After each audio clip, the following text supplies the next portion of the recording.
As you know, we have these Tempera cake paints that need water to wake them up to be able to use them.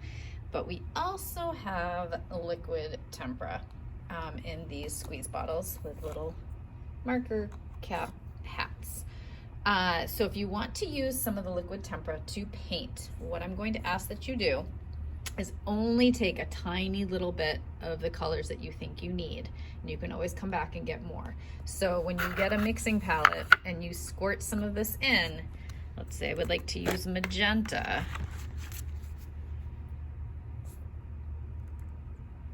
that is the most amount of paint you could should squirt in to your palette. You could even do less. You'll be surprised at how far this paint goes, and you can always come back up and get more. But what I don't want is to have full palettes of paint be put into a hot tub, like all of that paint was wasted yesterday. So think about less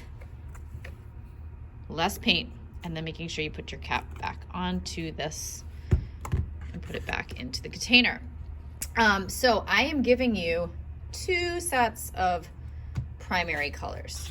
They're the traditional primary colors of red, yellow, and blue. And then there's another school of thought thinking that the primary colors are actually cyan, which is like a turquoise, magenta, and yellow. You might have learned in kindergarten that red, yellow, and blue are the primary colors, but I think you will find if you experiment with mixing colors, that if you mix a little bit of yellow into the magenta, you can actually make red. And if you can make it, is it a primary color? Very interesting. So instead of telling you one way to think, I'm giving you options for you to explore and experiment on your own. You will find out that mixing a lot of yellow into magenta will make a very bright, vibrant orange. And if you mix yellow into red, it'll make like a little bit of a darker orange, and you might like the way some secondary colors look, mixing with different combinations of these primaries that I'm giving you. So again, just like with using the other kinds of paint and brushes, when you are finished with painting, you will put your mixing palette down into the tub.